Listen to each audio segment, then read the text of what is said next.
शांति, ये cease fire तक की नौबत आई कैसे? देखिए मीनाक्षी, जनता के मन में एक आक्रोश भी है और एक एंग्विश मैं कहूँगा है कि क्यों रोका जब आप उसको पटक सकते थे। लेकिन सवाल यह है कि हम शक्ति का प्रयोग शांति के लिए करते हैं, नेशनल प्रॉस्पेरिटी के लिए करते हैं, और आप ये पूछेंगे कैसा हमने संदेश कैसे दिया। आप देखिए उनके हार्टलैंड में अक्रॉस द स्पेक्ट्रम, जो जम्मू सेक्टर है, पंजाब सेक्टर है और आपका राजस्थान सेक्टर है, उसमें अटैक किया, उनके हार्टलैंड में अटैक किया। सरगोदा एयरपोर्ट जो उनका एयरफील्ड है, बहुत प्रोमिनेंट एयरफील्ड है, यहाँ पर F-16s रहते हैं और यहाँ पर उनके एमिनिशंस हैं जिनकी वो बातचीत करते हैं।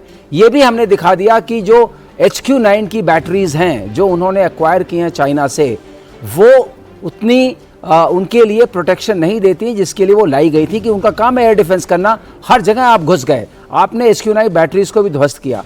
एक उनका जो बियॉन्ड विजुअल रेंज का मिसाइल है PL-15, उसकी भी बहुत चर्चा थी और उसके मलबे को देखा आपने, अनएक्सप्लोडेड पड़ा हुआ हमारी टेरिटरी में।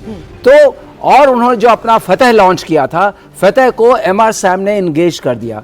तो ये बात तो क्लियर होगी कि जब मिलिट्री कोई ऑपरेशन अगर फुल फ्लेज्ड लेवल में होगा तो पाकिस्तान बिल्कुल नंगा हो जाएगा। एक बात मैं और कहना चाहूँगा, इससे हमें मिला क्या, ये बहुत बड़ा सवाल है जो देश पूछ रहा है। इससे ये मिला कि ग्लोबल टेररिस्ट मसूद अजहर ने हाय भरी, हाय मैं क्यों नहीं मर गया। ये कभी पहले हुआ था? कभी नहीं हुआ था। ये बहुत बड़ा संदेश है। दूसरी चीज ये है कि उनके जो जहां वो अपने आप को समझते थे हम बख्तर बंद हैं और हमें कोई छू नहीं सकता है, वहां पेनिट्रेट करके आपने प्रेसिशन स्ट्राइक की जो ग्लोबल स्टेज पे भी आई, देखा लोगों ने।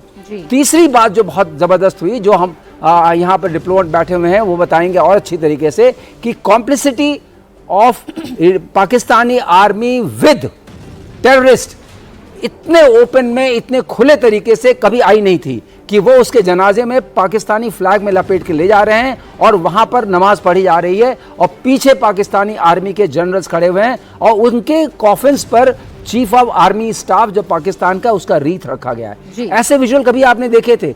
इतना खुल के आना, तो ये अपने आप में ये भी एक जीत है। लोग ये कहते हैं कि अगर हमने इस सांप को मौका दिया तो ये फिर जहर उगलेगा, फिर उठेगा। ऐसा कौन सा सांप आप बताइए? उसमें तीन बड़ी बातें, एक तो ये कि हमने आतंकवाद पर सबसे बड़ी चोट की, हमने आतंकवादियों को खत्म किया। दूसरी आप ये कह रहे हैं कि हमने ये भी बता दिया कि हम वहां भी पेनिट्रेट कर सकते हैं, जहां आपको लगता है कि आप बड़े महफूज हैं, आप बड़े सुरक्षित हैं, हम वहां पर भी जा सकते हैं, वो भी हमारे टारगेट पे। और तीसरा ये कि पाकिस्तानी आर्मी का सपोर्ट क्या है, पाकिस्तानी आर्मी की मजबूती क्या है, आतंकवाद, वो भी खुलकर पूरी दुनिया के सामने। एक बात और ऐड करूंगा, वो जो खोखलापन है पाकिस्तानी आर्मी का और ये ड्रोन्स से जो इन्होंने करने की कोशिश की, जो हम उसको बोलते हैं छोटे मोटे जुगमुग टाइप के ड्रोन्स, स्मॉल ड्रोन्स जो कुछ नहीं कर सकते हैं। अगर ये चाहते हैं तो ड्रोन वैक्सीन हमारे पास अवेलेबल है, हमारे पास बहुत प्रचुर मात्रा में अवेलेबल है और हमारे पास प्राइवेट सेक्टर में पब्लिक, हम डिपेंडेंट नहीं है तुर्की के ऊपर, हम डिपेंडेंट नहीं किसी फॉरेन उसके ऊपर, हम अपने बना सकते हैं लाखों की संख्या में। हर तरीके से एक्सपोज किया है हमने पाकिस्तान को। ये जो भी 2-3 दिन पाकिस्तान ने हिमाकत करने की कोशिश की, कुलकर्णी सर, वो अपने आप को टेस्ट कर रहा था, वो भारत को टेस्ट कर रहा था। पाकिस्तान करना क्या चाहता था, हमें तो बहुत सारे पॉइंटर सर ने बता दिए कि भारत को तो ये हासिल हो गया। अब ये समझाइए कि पाकिस्तान ने ये करने की कोशिश क्यों की और बाद में उसे झुकना पड़ गया, कहना पड़ गया कि हाय मुझे बचा लो, सीज फायर कर लो।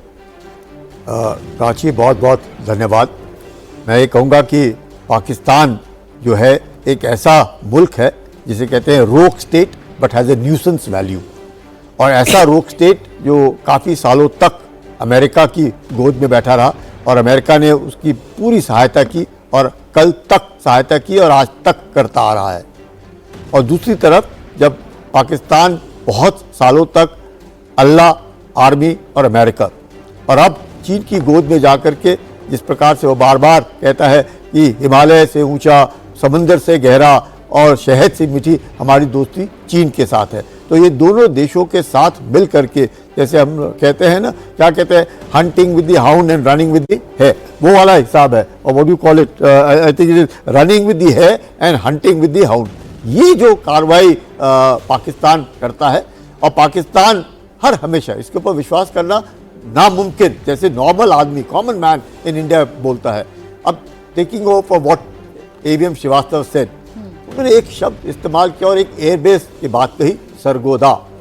वो जो सरगोदा एयरबेस है जहाँ पे अमेरिकन का भी होना है, सवाल और सारी कहानी वहाँ से शुरू हुई जब कहा जाता है, मैं वेरीफाई करना बहुत मुश्किल है, कि वहाँ पे जाके लगा ब्रह्मोस, और जब वो ब्रह्मोस वहाँ पे लगा सरगोदा में और उससे पहले, अब क्यों वहाँ भूचाल आया, किसने भूचाल किया और क्या टेस्ट किया, ये पाकिस्तान ने कुछ तो किया उधर जिसके कारण हरकत हुई, और उस हरकत के बाद ये जो जी अपना ब्रह्मोस जो मिसाइल है वहां पे जाके लगा, उसके बाद जबरदस्त हलचल शुरू हुई, वैंस को हरकत ये पता बिल्कुल चली, ठीक आप चीफ कह रहे को हैं, हरकत सर। पता चली, और कि- ये जो कार्रवाई है एक बड़ी खबर है सर, ये वॉर अगेंस्ट टेरर है। हम ये बार बार कह रहे हैं। आंध्र के श्री सत्य साई इस एक हमले में शहीद हुए हैं। बड़ी खबर आपको दे दे, एलओसी पर शहीद हुए सैनिक मुरली नायक का आंध्र प्रदेश के श्री सत्य साई जिले में अंतिम संस्कार किया गया। अंतिम संस्कार में आंध्र प्रदेश के डिप्टी सीएम पवन कल्याण, मंत्री लोकेश नारा शामिल हुए। ऑपरेशन सिंदूर के दौरान लाइन ऑफ कंट्रोल पर गुरुवार रात पाकिस्तानी गोलीबारी में हवलदार मुरली नायक शहीद हुए। उन्हें अंतिम श्रद्धांजलि दी गई। आज हमें हर उन नायकों का भी नाम लेना बहुत जरूरी है जिनके दम पर हम, चाहे शहरों की बात करें, लोग बेखौफ अपना जीवन जी रहे हैं, सामान्य कह रहे हैं। आज की सुबह उनके लिए सामान्य है, लेकिन हर घर के लिए ये आज की सुबह सामान्य नहीं है। और ऐसा ही एक घर नारा लोकेश का है, जिन्होंने सर्वोच्च बलिदान दिया, जिन्होंने, इस वक्त आप तस्वीर देख रहे हैं, श्री सत्य साई, जिन्हें श्रद्धांजलि अर्पित की गई। डिप्टी सीएम पवन कल्याण यहां पर मौजूद हैं, श्रद्धांजलि उन्हें अर्पित कर रहे हैं। ऑपरेशन सिंदूर में शहीद हुए हैं हवलदार मुरली। सर, इन तस्वीरों पर हमें कहना बहुत जरूरी है, क्योंकि इन्हीं के हम कहें दमखम पर हम जिंदा हैं, हम सुरक्षित हैं। बिल्कुल मीनाक्षी, आपने सही कहा कि हम अपने शहीदों को जरूर वैसी श्रद्धांजलि दें जो अपने आप में एक इंस्पिरेशन हो, जो अपने आप में एक अनुकरणीय भावना हमारे सारे यूथ में भेजे। और ये बिल्कुल हमारे देश की लीडरशिप का ये हमेशा ये ख्याल रहा है कि जब भी कोई, चाहे वो अपना कोई भी रैंक एंड फाइल का कोई भी जवान जब शहीद होता है, तो उसकी जो संस्कार है उसके लिए हम लोग, हमारी फौजों को सख्त हिदायत है। मैं खुद वहाँ पर बहुत बार दिल्ली में था कि इनको एक स्पेशल एयरक्राफ्ट से भी बॉडी को अगर ले जाना पड़े तो वो ले जाते हैं, और पूर्ण राजकीय सम्मान के साथ उनको सम्मान दिया जाता है। तो ये बहुत ही सही है। मैं अपनी बात को जरा सा एक और रख देता हूँ। बहुत सही कहा गया कि पाकिस्तान इस नतीजे पे क्यों पहुंचा कि हम लोग सीज फायर के, जब भी कोई बात होती है तो ये बात हमेशा पोजीशन ऑफ स्ट्रेंथ होनी चाहिए। जो पोजीशन ऑफ स्ट्रेंथ आपका होता है वो अधिक डिटेक्टिंग होता है बनिस्पत की कोई भी और सर्कमस्टांसेस के। जब इनके 6 के 6 और 8 इनके जो एयरफील्ड का वो हाल हुआ, हश्र हुआ, तब इनको समझ में आ गया कि अब हमारी फौज बिल्कुल एक्सपोज हो जाएगी, और तब ये एक बहाना एलाबाई ढूंढने। आज हम पूरे दिन करेंगे, लेकिन सर इन तस्वीरों का भी बहुत महत्व है। मैं इसलिए आपको रोक रही थी, आप इन तस्वीरों पर आए।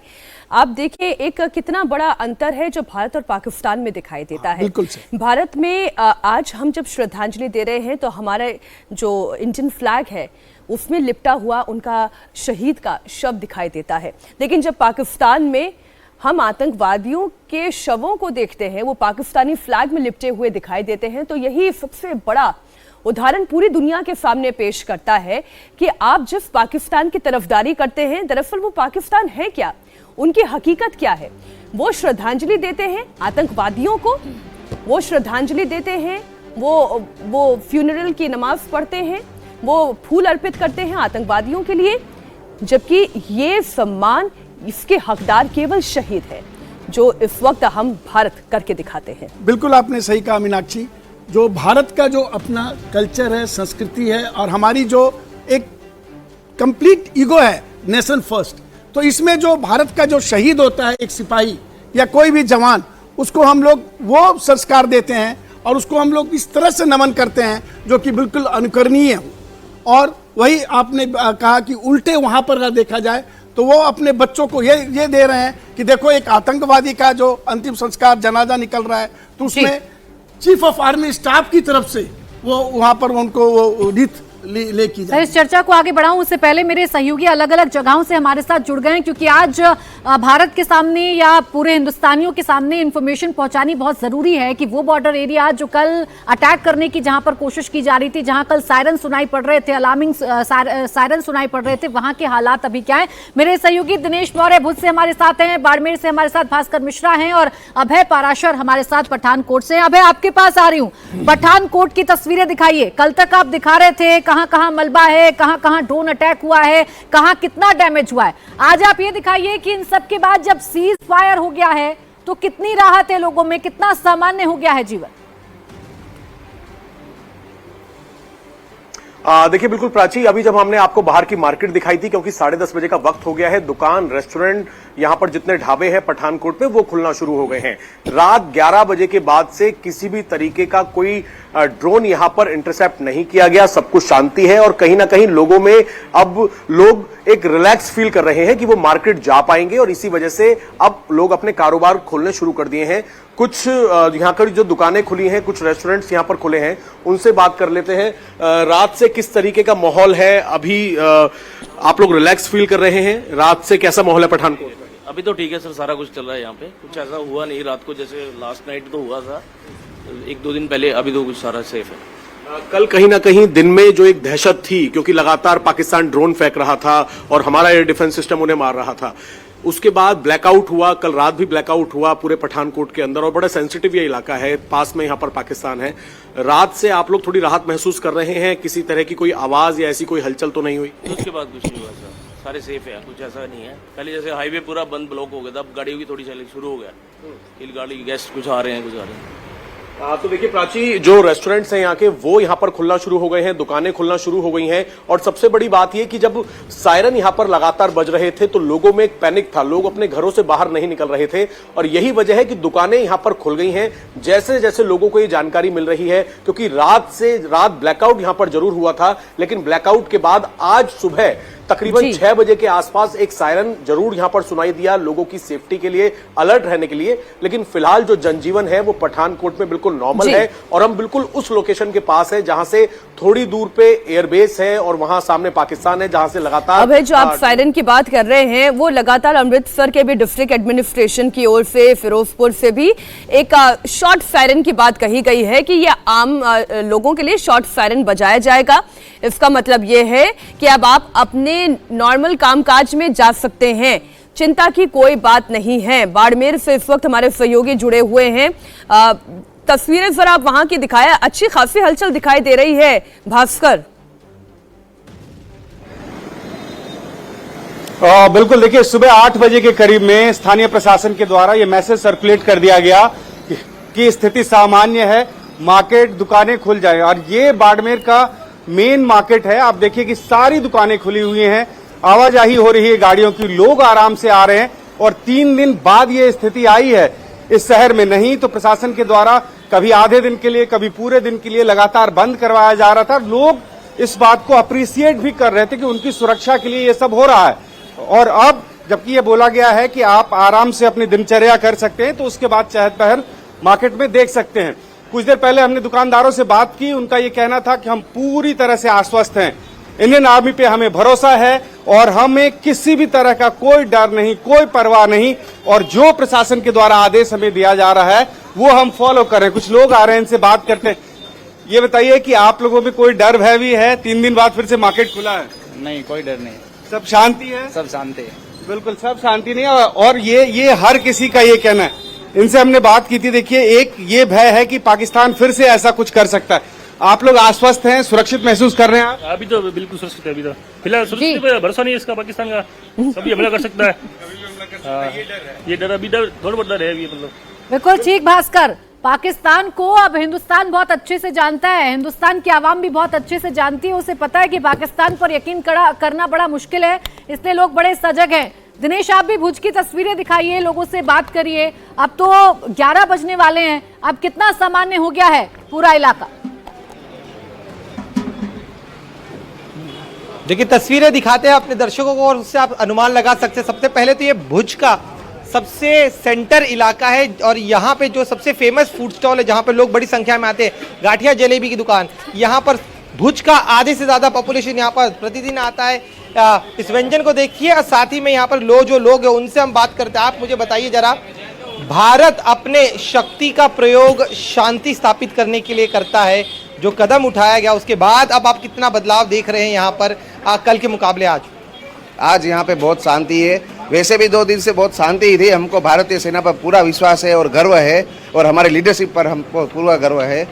और भुज की पब्लिक और कच्छ की पब्लिक तो ऐसी है ना कि वो कभी डरती ही नहीं है, वो अपने रंग में ही रहती है। और आप आए हो तो डरती नहीं। आप बताइए क्या कितना चेंज है? कल पूरा सन्नाटा, हम घूम रहे थे यहाँ पर, पूरा सन्नाटा फैला होता है, लेकिन आज तस्वीर पूरी बदली। पहले जो जाहिर किया कि यो युद्ध विराम हो गया, फिर बाद में जाहिर किया कि नहीं, वो अभी सीज फायर के बाद भी पाकिस्तान वाले ने बम फेंके जम्मू कश्मीर, कच्छ में, आदिपुर में, यहाँ कच्छ में, तो वापिस लॉकडाउन जैसा हो गया। अभी सब शांत है। आप मुझे बताइए, कुछ और लोग आए भाई साहब से मैं जानना चाहूँगा, आप यहाँ पर मोदी सरकार जो है जिस तरह का उन्होंने कदम उठाया, सेना पर आप क्या कितना आपको लग रहा है, किस तरह से आपकी रक्षा कर रही है? पूरा सरहदी इलाका पूरी तरह शांत है।